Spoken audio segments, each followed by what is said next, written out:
A moment of self compassion can change your entire day.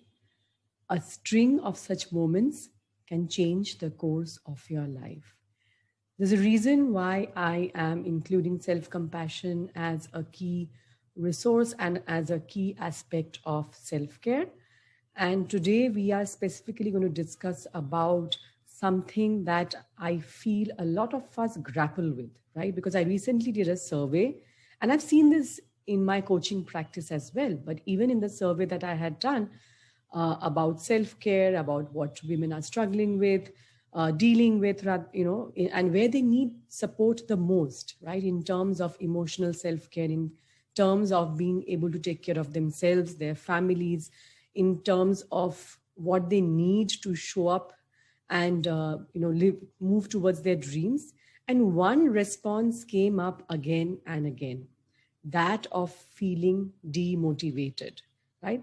There can be many different reasons why we feel demotivated, whether it's and it can be in terms of emotional, spiritual, or physical origins. I'm not going to be getting into that. I am going to focus on what you can do when you are feeling demotivated, sort of maybe in even feeling a bit helpless, because and this happens typically, you will notice, when either there is something new that you're trying to do, or it might be that there are a lot of external factors which are beyond your control, a lot of uncertainty maybe in your life, and these, and then especially in challenging or stressful times, this becomes a bigger issue, right?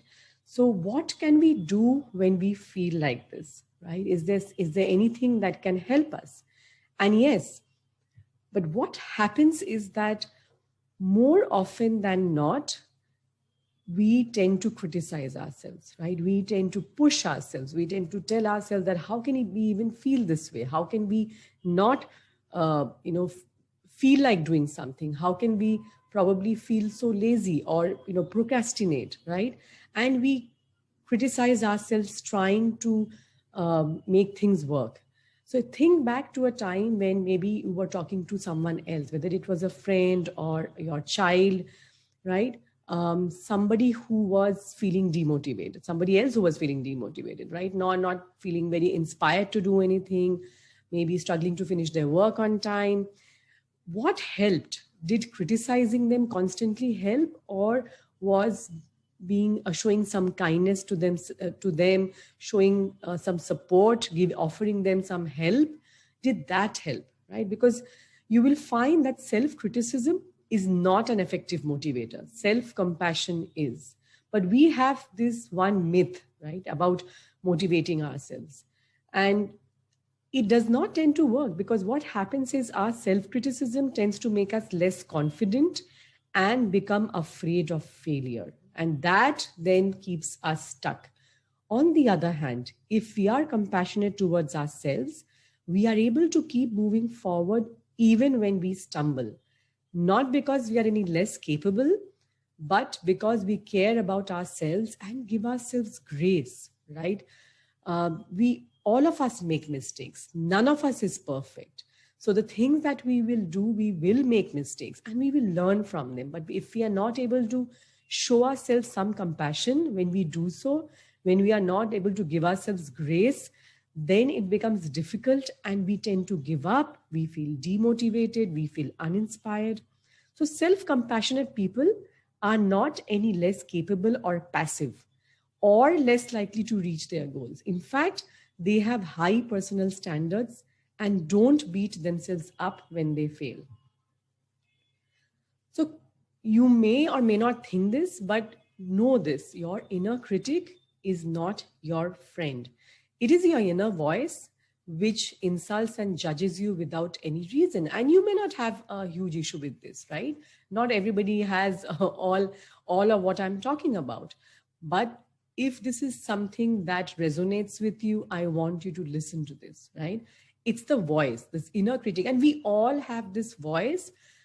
Maybe for some of us, it's quite loud and tends to speak to us every single day. And maybe for some of us, we have learned to live with it. We've accepted it and we have found tools and resources to not really take it as at face value, right? So it depends on where we are. But usually it's that voice which says, I should. So it's that voice, that's saying that I should eat healthier foods, or I should have more vegetables. I should be exercising every day. I should, be able to lose this weight. I should be able to meditate, almost every day. And I know that I do this, quite regularly. I think most of us do. We tend to use these I shoulds, and this is our inner critic talking to us, right? And this is a beautiful exercise which I've adapted from the book You Can Heal Your Life by Louise Hay. So, and this should symbolizes what is wrong with us and in our lives. But if you can think in terms of what is possible for you and remember that you have a choice, your life would be very different. So I want you to use the workbook that accompanies this module and write down. So that workbook will give you what you need to do. But just to give you a brief, writing down what comes to your mind the minute you say I should. And maybe it's these that I mentioned, right? So you write down maybe 5 to 6 sentences. Now, once you've written that down, replace the words I should with if I really wanted to, I could, and see the difference that it makes, right? So what will happen is that once you become aware of this I should voice, and you start paying attention to all the shoulds in your life and change your relationship with this inner critic, you can start making different choices, and that can make all the difference in your world. We come into this earth as whole human beings, even when we are differently abled or born with illnesses. But still, we are not broken and do not need to be fixed. And that's true for anyone and everyone, right? We are whole human beings. Maybe certain things don't work as well, but that does not make us any less of a human.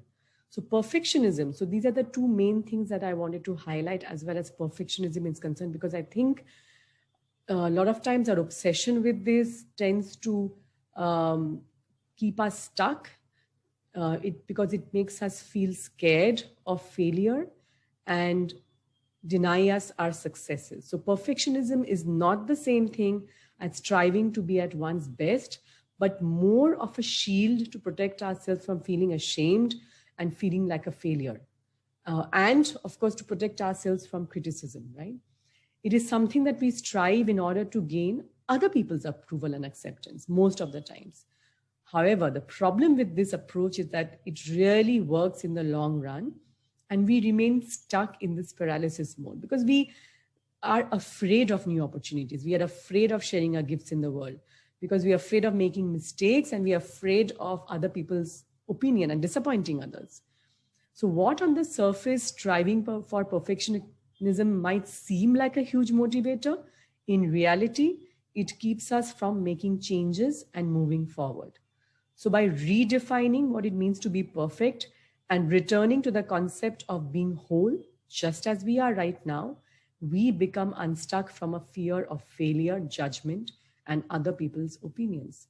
So in fact, while creating this particular course, while recording, there have been many moments that I have been filled with self-doubts, right? I have been filled with doubts like, is this course good enough? Do I know enough to create this kind of a course? Will people really want to buy from me, right? All of these things. And because the course has to reach a certain standard, of course, it has to have a certain quality, right? But I realize that there is that fine balance of trying to constantly move towards this course being perfect vis-a-vis putting something out there which is high quality, and has certain high standards, and more importantly, gives you the outcome that you need. So I'm able to serve you rather than remaining stuck on what I think is going to be a perfect course, right? So that's something that all of us deal with. It's just that we have to redefine what we think is perfectionism. And that brings me to the next point, which is accepting imperfection. So now that we have redefined perfectionism, this is the next step. Because once you accept that nobody and nothing is perfect, you can then move on to the next step of starting to accept your imperfect self, right? Because you are now more likely to see yourself as a whole human being rather than a sum of all the discrete parts. So, which is your mistakes and failures and challenges are an inevitable part of your life, my life. And then we are able to, once we're able to accept this as a fact, we are then motivated to take charge of our lives. We are then able to assess what went wrong and focus on a solution and get on with our lives. It also means that we are free to operate from a place of we are all trying to do the best that we can. That means it means getting comfortable with good enough, right? Because then we're able to appreciate and celebrate every tiny bit of progress that we make. And all of this, if we are able to be kind to ourselves while doing this, we are able to stop criticizing ourselves for our flaws and mistakes and become comfortable with being good enough, right?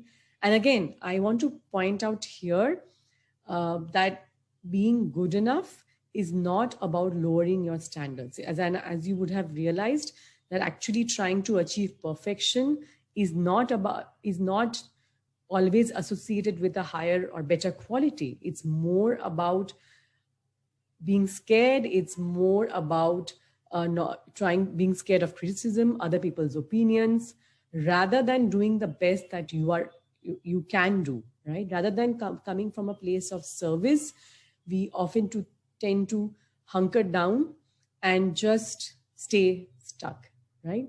And that's what demotivates us. And that's exactly what we are trying to do in this particular module. That what can help us to keep us motivated to keep going even when we make mistakes, because we will make mistakes. But at the same time, when we show ourselves compassion, we will be able to forgive ourselves. We will be able to learn from those mistakes and do better next time, right? And we will be motivated to try again when we fail, since we know that we are doing the best that we can. So we will feel motivated to improve ourselves and our lives, while at the same time not judging ourselves for feeling this need to improve or hold ourselves to unrealistic standards. And once you're able to do this on a consistent basis, as the poet Derek Walcott had said, the time will come when, with elation, you will greet yourself arriving at your own door, in your own mirror, and will smile at the other's welcome. So again, self-compassionate people typically tend to have more intrinsic motivation in life. That means their motivation, it comes from inside. It does not rest on external factors. And when that starts happening, no matter what's happening in the outer world, you are able to do your work. You're able to show up for yourself. You're able to move towards your dreams, right? And self-compassionate people want to learn and grow, not necessarily impress themselves or others. They are more likely to take responsibility for their past mistakes and learn from them, right? And in the end, because self-compassion is not the same as being easy on ourselves. It is a very, very effective way of nurturing ourselves so that we can reach our full potential, right? And the reason I talk about compassion in a self-care program and as a key where, feeling motivated is concerned, and anything actually really in life, right, is because I find that this is a topic, again, which many of us are simply not aware of, right? And we are aware of what compassion is. So somebody else who's in trouble, we are able to provide that kind of comfort, that kind of love. And especially if you're a mother, you know exactly what compassion is all about. When your child is hurting, you would not hesitate to comfort and soothe your child. Self-compassion is the same thing that you're doing for yourself because you need it and because you deserve it, right?